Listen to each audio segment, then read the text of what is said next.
அந்த நேரத்தில் சோஃபி கவலையுடன் பார்த்து கொண்டிருக்கிறாள். புரோக் என்ற பெயர் கேட்டவுடன் விக்டர் திடீரென விழித்துக் கொள்கிறான். இருவரும் ஒருவரையொருவர் தீவிரமாக பார்த்து கொண்டிருக்க ஆசிரியர், இது ஒரு விளையாட்டுப் போட்டிதான் என்று நினைவூட்டுகிறார். அப்போது செத், சின்ன வயசுல நான் உன்னை அடிச்சதாலதான் இவ்ளோ எல்லாம் நடக்குதா என்று கேட்டு, நீ ஒரு சோர் லூசர் என்று கிண்டல் செய்கிறான். இதை கேட்டதும் புரோக் இன்னும் அதிகமாக கோபப்படுகிறான். அவன் சொல்கிறான், அதுதான் நான் வாழ்க்கையில சண்டையில் தோற்ற ஒரே முறை, அது போதாதா? அதே நேரத்தில் ஆசிரியர் சங்கு ஊதுகிறார். சண்டை ஆரம்பிக்கிறது. புரோக் செத்தின் முகத்தை பிடிக்க முயல்கிறான். செத் தப்பித்துக் கொள்கிறான். ஆனால் அந்த இயக்கத்தில் ஏதோ ஒன்றை கவனிக்கிறான். உடனே செத் புரோக்கின் ஐயை பிடித்து அடிக்கத் தயாராகிறான். அவன் முழங்காலால் புரோக்கின் வயிற்றில் வலுவாக அடிக்கிறான். அவனின் கழுத்தை பிடித்தபடி கீழே தள்ளுகிறான். புரோக் தரையில் விழுந்து விடுகிறான். மூச்சு வாங்கியபடி மிகுந்த சிரமத்துடன் எழ முயல்கிறான். ஆனால் செத் விடவில்லை. அவன் புரோக்கின் கழுத்தில் மீண்டும் ஒரு பலமான அடி கொடுத்து அவனை மீண்டும் கீழே தள்ளுகிறான். அதை பார்த்த அனைத்து பார்வையாளர்களும் அதிர்ச்சி அடைகிறார்கள். புரோக் தரையில் விழுந்தபடி இருக்க செத் நின்று கொண்டிருக்கிறான். அவன் ஆசிரியரிடம் திரும்பி, கவுண்ட் ஆரம்பிக்கலையா என்று கேட்கிறான். அவசரம் வேண்டாம் என்று பதில் வருகிறது. இது செத்துக்கு சற்று கவலையை ஏற்படுத்துகிறது. அவன் திரும்பி பார்க்கும்போது புரோக் மீண்டும் எழ முயல்கிறான். மிகவும் சிரமப்பட்டு மூச்சு திணறியபடி அவன் முழுவதும் எழுந்து நிற்கிறான், செத்தை நேராக பார்த்து கொண்டே. இதை கண்டதும் முழு அரங்கமும் கத்தலுடன் வெடிக்கிறது. சண்டை இப்போதுதான் ஆரம்பம். அந்த நேரத்தில் சோஃபி ஜிம்முக்குள் நுழைகிறாள். செத் தன் எதிரியை கூர்ந்து பார்த்து கொண்டிருக்கிறான். புரோக், நீ கீழேதான் கிடக்க வேண்டியது என்று சொல்லிக்கொண்டே தன் பெரிய உடலுடன் செத்தை நோக்கி பாய்கிறான். ஒரு நொடியில் செத் அவனது தாக்குதலை தவிர்த்து அவனின் தலையை தரையில் அடிக்கிறான். பிறகு அவனை பின்னால் இழுத்து முழு பலத்துடன் தரையிலிருந்து தூக்கி வீசுகிறான். செத் அவன் மேல் அமர்ந்து, நான் பலவீனமா தெரிகிறனா என்று கேட்கிறான். அவன் முகத்தை நோக்கி நேரடி பஞ்ச் அடிக்க தயாராகிறான். புரோக்குக்கு என்ன நடக்கப் போகிறது என்பதை புரிந்து கொள்ளும் நேரம்தான் கிடைக்கிறது. அடுத்த நொடியில் செத்தின் குத்து அவனின் முகத்தை முழுமையாக நசுக்குகிறது. அங்கிருந்த அனைவரும் அதிர்ச்சியில் உறைந்து போகிறார்கள். செத் தொடர்ந்து அவனின் முகத்தில் அடியடித்துக் கொண்டே இருக்கிறான். இறுதியில் ஆசிரியர், நிறுத்து என்று கத்துகிறார். செத் நிறுத்தியபோது முழு ரிங் இரத்தத்தால் கலங்கப்பட்டிருக்கிறது.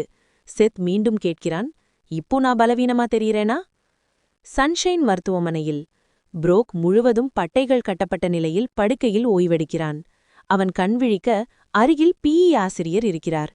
எழுந்துட்டியா என்று அவர் கேட்கிறார். டாக்டர்கள் சொன்னது 2 மாதம் முழுக்க ஓய்வு தேவை. மூக்க சரி செஞ்சிருக்காங்க, ஆனா தலையில பிளவு, ஒரு ரிப் உடைஞ்சிருக்கு. உன் டீமிடம் பயிற்சியில் ஏற்பட்ட காயம்னு சொல்லிட்டேன். சற்று அமைதியான பிறகு ஆசிரியர் கேட்கிறார், என்ன ஒரு சின்ன வயசு சண்டைக்காக இவ்ளோ குழப்பமா? புரோக் சிரித்தபடி சொல்கிறான், அது எனக்கு முக்கியமில்லை. இப்போ ரெஸ்லிங்கை விட ரொம்ப சுவாரஸ்யமான ஒண்ணு கிடைச்சிருக்கு. மீண்டும் பள்ளியில் செத் கிளாஸுக்குள் நுழைந்ததும் மாணவர்களெல்லாம் பதற்றமடைகிறார்கள். அவன் கண்கள் அவர்களை இன்னும் பயமுறுத்துகிறது. செத் அமைதியாக எழுந்து காரிடோரை கவனிக்கிறான். அங்கிருந்த எல்லாருடைய முகத்திலும் பயம் தெரிவாக தெரிகிறது. பாத்ரூமுக்கு வந்த செத் சில பையன்கள் பேசிக் கொண்டிருப்பதை பார்க்கிறான். புதிய பையன் புரோக்கை அடிச்சதாலதான் இவ்ளோ நடந்தது என்று ஒருவர் சொல்கிறான். அவன் நண்பன், இதை நம்ப முடியல என்று சொல்கிறான். அந்த நேரத்தில் பாத்ரூம் வாசலை பார்த்து அவர்கள் பதற்றமடைகிறார்கள். செத் அருகே வந்து மென்மையாக, கொஞ்சம் ஓரமா போவீங்களா என்று கேட்கிறான்.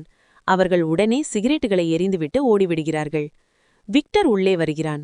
ஸ்கூல் முடிஞ்சதும் ஃப்ரீயா இருக்கியா என்று கேட்கிறான். அவன் கோபமாக, புரோக் என்னோட டார்கெட், நீ என் கூட பாக்ஸிங் ரிங்கில் ஒன்னா சண்டை போடு என்று சொல்கிறான். அன்று இரவு விக்டர் பாக்ஸிங் ரிங்கின் முன் காத்திருக்கிறான். தன் பொருட்களை ரிங்கின் கீழே எரிகிறான். கையுறைகளை எடுக்கிறான். புரோக்கிடம் அவமானமாக தோற்றது, செத் அதை எவ்வளவு சுலபமாக முடித்தான் என்பதை நினைக்கிறான். நான் அவனை பயந்தேன் என்று உணர்ந்து தன்னையே வெறுக்கிறான். நேரம் கடந்தும் செத் வரவில்லை. அது விக்டரை இன்னும் கோபப்படுத்துகிறது. சன்ஷைன் குரூப் கட்டடத்தில் செத் காகித வேலைகளில் சிக்கிக் கொண்டிருக்கிறான். ஒரு நண்பனை சந்திக்கணும் என்று சொல்லி வெளியேற முயல்கிறான். அவர் மாமா முடியாது என்று சொல்கிறார். அவன் என்னை காத்திருக்கிறான் என்று செத் சொல்கிறான். ஆனாலும் அனுமதி கிடைக்கவில்லை. செத் சோர்வுடன் அவரை பார்த்து கொண்டே நிற்கிறான். அடுத்த நாள் விக்டர் ஜிம்மில் கடுமையாக பயிற்சி செய்கிறான். ஒரு மனிதன் வந்து, இப்போ உனக்கு போட்டியே இல்லையே, இவ்ளோ தள்ளாத என்று சொல்கிறார். விக்டர் பதில் சொல்கிறார், நான் எப்போதும் தயாராக இருக்கணும். அந்த மனிதன் மௌனமாகிறார். விக்டர் கடைசியாக சொல்கிறார், உலக சாம்பியனாக மாறுவேன், அதை அடையும் வரை ஒருபோதும் கைவிட மாட்டேன் என்றதே அவன் கொடுத்த வாக்குறுதி. அதற்குப் பிறகு அந்த மனிதரை சமாதானப்படுத்த முயன்று சீக்கிரமே ஒரு போட்டியை ஏற்பாடு செய்யலாம் என்று சொல்லிவிட்டு பள்ளிக்குச் செல்கிறான் விக்டர். விக்டர் ஜிம் கட்டடத்திலிருந்து வெளியேறும்போது ஒரு கருப்பு கார் வந்து நிற்கிறது. அதிலிருந்து சில ஆட்கள் இறங்கி அந்த மனிதரிடம் பேசுகிறார்கள். அந்த கட்டடத்தை விற்கச் சொல்லி அதன் மதிப்பிற்கு சமமாக பணம் தருவதாக கூறுகிறார்கள்.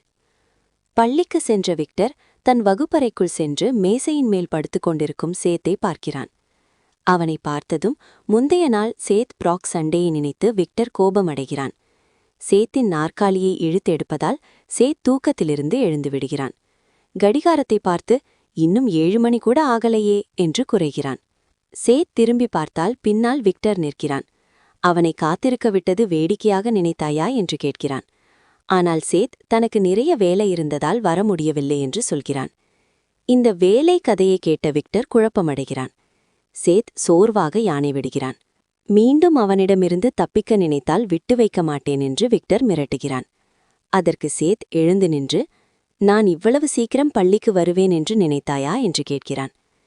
யாராவது சண்டைக்கு அழைத்தால் ஓடிப்போகும் மனிதன் நான் இல்லை என்று சேத் சொல்கிறான். இந்த வார்த்தைகள் விக்டரை மேலும் கோபப்படுத்துகிறது. அவன் கைமுட்டிகளை இறுக்கிக் கொண்டு சேத்தின் மீது பாய்ந்து முகத்தில் குத்த முயல்கிறான். ஆனால் சேத் அசையவே இல்லை. குத்து முகத்தில் பட்டதாகவே விடுகிறான். இதெல்லாம் எனக்கு வலிக்கல என்று சேத் சொல்வதே விக்டர் கேட்கிறான். அப்போதுதான் உண்மையில் என்ன நடந்தது என்பதை அவன் உணர்கிறான்.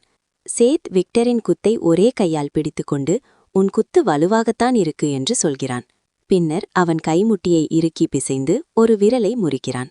வலி இருந்தாலும் விக்டர் அவனை தீவிரமாகவே பார்த்து கொண்டே இருக்கிறான். இன்னும் தொடரப்போகிறாயா என்று சேத் கேட்கிறான். அடுத்த நொடியில் விக்டர் மற்றொரு கையால் குத்த தயாராகிறான். ஆனால் அவன் அடிக்கும் குத்துகள் அனைத்தையும் சேத் தவிர்க்கிறான். இறுதியில் சேத் சுவரின் அருகில் சிக்கிக் கொள்கிறான். இதை வாய்ப்பாக எடுத்துக்கொண்டு விக்டர் பாய்ந்து வந்து நேரடியாக முகத்தில் குத்த முயல்கிறான். ஆனால் சேத் அவன் கையை தட்டிவிட்டு கீழே தள்ளுகிறான். இதனால் விக்டர் அதிர்ச்சியடைகிறான். மீண்டும் தாக்க முயற்க மற்றொரு குத்தை தயார்படுத்துகிறான். இப்போது சேத்துக்கு பாதுகாப்பாக இருப்பது போதும் என்று தோன்றுகிறது. அவன் எதிர்த்தாக்குதல் செய்ய தயாராகிறான். அந்த சமயத்தில் ஒரு மாணவன் வகுப்பறைக்குள் வந்து கண்ணால் காண்பதைக் கண்டு அதிர்ச்சியடைகிறான். சேத் குத்தப்பட போகும் நிலையில் இருந்தபோது விக்டர் அவனை தாக்க தயாராக இருந்தான். பின்னால் மாணவனை கண்ட விக்டர் இதை இப்போது நிறுத்திவிட்டு பின்னர் பார்த்து கொள்ளலாம் என்று முடிவு செய்கிறான். பாட நேரத்தில் காலை நடந்ததை நினைத்து அனைவரும் சேத் மற்றும் விக்டரை ஆர்வமாக பார்த்து கொண்டே இருக்கிறார்கள். இருவரும் வகுப்பு முழுவதும் ஒருவரை ஒருவர் பார்க்காமல் இருக்க முயல்கிறார்கள். நேரங்கள் கழிகின்றன. அப்போது சோஃபியா வந்து சேத்தை மதிய உணவுக்காக அழைக்கிறாள்.